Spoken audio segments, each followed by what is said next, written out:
The G7 delegation met with Liberia's National Election Commission in Monrovia to share experiences from Liberia's 2023 elections.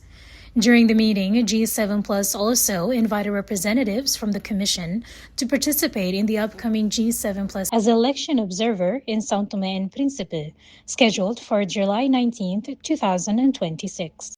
With the commissioner of the National Election Commission, Madame Lasana, we basically discussed about how the NEC, National Election Commission, continue to plan for the next elections in 2029, and there were a series of procedures to follow, and the imperative of maintaining peace based on democratic election that was conducted back in 2023 up to now.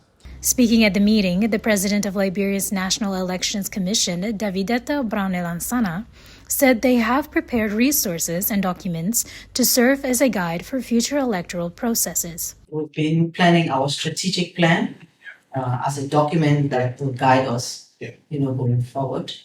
We've also revised our human resource manual, which is the policy to guide the administrative underworking of NEC.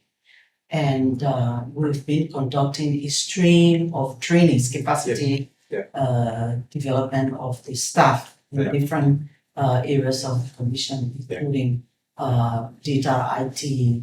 We've had some for operations.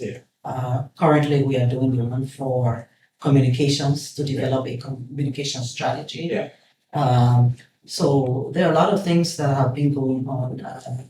We also have tried to remain connected to our stakeholders, those who have direct interaction with us by way of some of the visions in our mandate, including the political parties.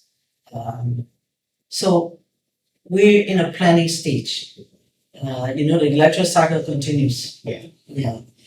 Some of those preparations will be the review of the various precincts that we conduct elections in, to see how we can decongest them and how we can spread them out, increase their numbers, to afford more voters the opportunity to vote freely as much in terms of their body movement and what have you. So we want to say that much needs to be done. And working with other stakeholders and other institutions of government, we are striving to do that. So we appreciate your coming. The official G7 Plus mission to Monrovia took place over 3 days, from March 17th to 19th, 2026. The mission was led by Secretary General Dr. Elder da Costa, accompanied by Vice Secretary General Habib Mayer, Media and Communications Manager Helche Silvester, and Media and Communications Assistant Flora Lopes.